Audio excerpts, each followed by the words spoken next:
आज जो मुख्य अभियुक्त, 2 अभियुक्त बचे हुए थे ना, उसमें से मुख्य अभियुक्त आज पकड़ा गया, तो वो भी हिंदू समुदाय का निकला और चारों के चारों लोग अलग अलग जगह से।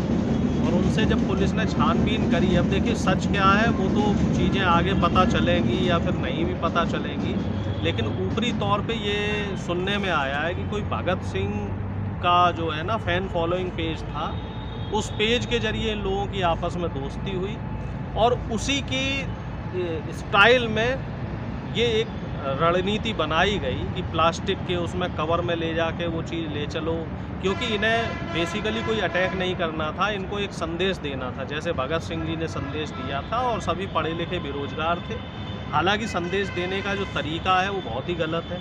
संदेश देने के और भी कई तरीके हो सकते हैं। जंतर मंतर पे आप देते, संसद के बाहर खड़े होकर आप उस संदेश को दे सकते हैं, क्योंकि उसको भी लोग देखते हैं, या फिर आप किसी नेशनल मीडिया में आके संदेश दे सकते थे, यूट्यूब चैनल के माध्यम से दे सकते थे, आप कोई आंदोलन करके संदेश दे सकते थे, कोई रैली धरना प्रदर्शन करके संदेश दे सकते थे। ये संदेश जो है बड़ा जोखिम भरा था। मान लीजिए कि जो सुरक्षाकर्मी है वो गोली ही मार देते, भाई उन्हें क्या मालूम कि भाई आप विद्यार्थी हो कि आतंकवादी हो। सपोज़ करो भगवान ना करता भाई कहीं ऐसा होता कि वो सुरक्षाकर्मी उस समय तुरंत गोली मार देते उनको, या फिर अंदर जो सांसदों ने उन्हें पकड़ा था उस मारपीट में इतनी ज़्यादा मारपीट हो जाती कि उनकी जान चली जाती। तो इस तरह के जो काम हैं, मैं आपके चैनल के माध्यम से बोलना चाहूँगा युवाओं से कि ये तरीका गलत है। ये कार्रवाई ठीक है, तरीका गलत है, तरीका बहुत गलत है, उन युवाओं का तरीका गलत है कि इस तरीके से नहीं करना चाहिए। संसद है वो हमारे देश का जो है मंदिर है, तो वहाँ इस तरह की जो हरकत इन्होंने करी है वो गलत है। और वो अंग्रेज़ों का ज़माना था, तब वहाँ इलेक्शंस नहीं होते थे, उनकी तानाशाही नीतियाँ रहा करती थी। अब लोकतांत्रिक प्रक्रिया है, आपको कोई बात रखनी है आप चुनाव लड़ के आइए, फिर संसद के अंदर रखिए। चुनाव लड़ने से तो आपको कोई नहीं रोक रहा ना, लेकिन अब मामला क्या है, वो रास्ता जो है वो बहुत मुश्किल भरा रास्ता है। वहाँ के लिए मेहनत करनी पड़ेगी, मशक्क़त करनी पड़ेगी, लोगों को कन्वेंस करना पड़ेगा। वो आज का युवा जो है ना वो काम ना करके शॉर्टकट पकड़ना है कि हम जो बेरोजगारी से, महंगाई से, महिलाएं से। मैं बता रहा हूँ, मैं भी परेशान हूँ, महंगाई से मैं परेशान हूँ, बेरोजगारी से परेशान हूँ, भ्रष्टाचार से परेशान हूँ। तो आप बताओ क्या मैं मोदी जी को गोली मार दूंगा? या जो भी देश की जनता है, आम जनता, वो परेशान है तो क्या हम हथियार उठा लेंगे? भाई हमारे देश में एक संवैधानिक प्रक्रिया है, संविधान से हमारा देश चलता है, एक न्यायिक प्रक्रिया है। आप सरकार के खिलाफ केस कीजिए, सरकार की गलत नीतियों का विरोध कीजिए। किसानों ने किसान आंदोलन किया, मोदी जी को वापस लेना पड़ा कि नहीं लेना पड़ा? अब अगर मान लीजिए वहीं किसान उग्र प्रदर्शन करते और संसद पे जाके अटैक कर देते या बीजेपी के किसी नेता को गोली मार देते, तो एक गलत संदेश जाता ना मैं समाज में। मेरा कहने का मतलब है कि जो हिंसा है, हिंसा किसी भी समस्या का हल नहीं है। किसी भी समस्या को आंदोलन के जरिए ही आप सही संदेश पहुंचा सकते हैं। किसानों ने अपना संदेश पहुंचाया, पहलवानों का आंदोलन चला, बेशक वो आंदोलन फ्लॉप हो गया, लेकिन उनको जो संदेश पहुंचाना था वो संदेश सही पहुंचा। अंतर्राष्ट्रीय जो ओलंपिक संघ है वहाँ पे हमारी थू-थू हो गई, उसके दूरगामी परिणाम भी अभी देखने को मिलेंगे। और दूसरी जो सबसे महत्वपूर्ण बात है वो है गोदी मीडिया।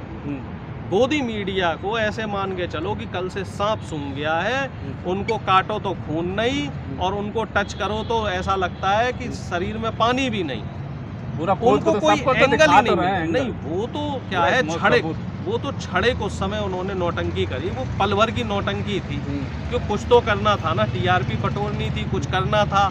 मालिक ने हड्डियाँ डाली थी तो इनको पूंछ हिला के जो है थोड़ी वफादारी तो देनी थी ना, भाई तनख्वाह ले रहे हैं मोटी मोटी, तो कुछ तो उछल कूद करनी थी।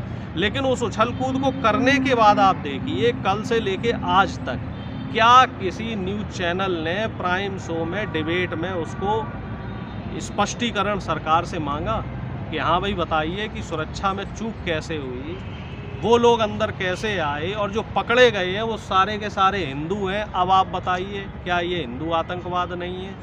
क्या ये भगवा आतंकवाद नहीं है? ये भी तो आतंकवाद की श्रेणी में है।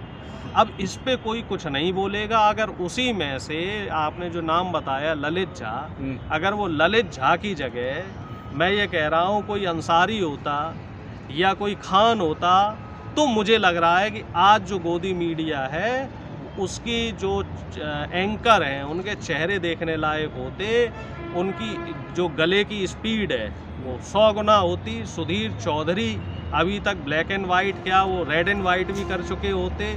इसके अलावा जो सुशांत सिन्हा है वो पाठशाला में भी बता चुका होता कि कितने मुस्लिम हैं वो गद्दार होते हैं, देशद्रोही होते हैं और ये होते हैं और वो होते हैं। अब ना तो उसकी कोई पाठशाला में इस पे बात जाएगी, ना अमीश देवगन इस पे कोई टिप्पणी करेगा, ना सुधीर चौधरी कोई टिप्पणी करेगा, ना जो है क्या कहते हैं वो श्वेता सिंह जो चिप वाली दीदी हैं वो इस पे कोई चिप निकालेंगे कि साहब इसमें चिप लेके गए थे, ये लेके गए थे। सबको साफ सूंघ गया है, सारे के सारे ये मान के चलो कि पाताल में जाके घुस गए हैं। और ये हमारे देश के लिए दुर्भाग्य की बात है। अब कितना हम इसको बोलें, हम लोग तो लगातार 9-10 साल से बोल ही रहे हैं। आजकल ये हो गया कि अपराधियों का धर्म पहले देखा जाता है, उसके बाद मीडिया जागती है। भाई ये हमारे देश का दुर्भाग्य है, पहले धर्म देखा जाता है फिर जाति देखी जाती है।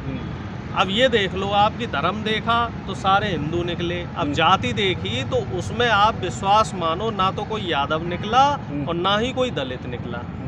अगर कोई यादव और दलित भी होता तब भी ये उसमें से कोई ना कोई एंगल निकाल लेते, क्योंकि यादवों को तो इन्होंने औरंगजेब घोषित कर रखा है कि यादव तो औरंगजेब होते हैं। और मजे की बात आप ये और देखो कि कोई भी जो व्यक्ति है वो मूलतः यूपी का नहीं था। एक व्यक्ति था वो दिल्ली का था, रह रहा था लखनऊ में, एक हरियाणा का था, जो लड़की थी वो हरियाणा की थी, एक मैसूर का है और एक कहीं और का है, यूपी का कोई नहीं है। तो आप इससे अंदाज़ा लगा लो कि कहाँ कहाँ से वो लड़के इकट्ठे हुए, किस तरीके से उन्होंने एक रणनीति बनाई और हमारी सुरक्षा की जो कस्में खाते हैं लोग। जो सुधीर चौधरी बता रहा था कि नई संसद बनी है, उसमें ये खूबी है और वो खूबी, और पूरी गोदी मीडिया कम से कम सेंट्रल विस्ता जो नई संसद है उसकी 4 महीने खासियत बताते रहे। जितने गोदी मीडिया के पत्रकार हैं सब बताते रहे। जैसे वो 2000 के नोट में कोई चिप बता रहा था, कोई कह रहा था GPS से ढूंढ लेंगे, 40 फुट नीचे भी डाल दोगे तब भी वो नेट ट्रैकर से आ जाएगी। और 2000 का नोट जब बंद हुआ तो उसमें से किसी ने कुछ नहीं बोला। उसी तरीके से नई संसद की सब ने खूबियाँ बताई, सब ने जम के जो है नेहरू को कोसा कि पुरानी संसद खराब है, ये खराब है। अब देखो वो झट से कूद के आ गए, क्योंकि जो विजिटर गैलरी है उससे सांसदों को जो बना हुआ है बैठक, वो ज़्यादा गैप नहीं है, वहाँ कोई भी आदमी आसानी से कूद सकता है।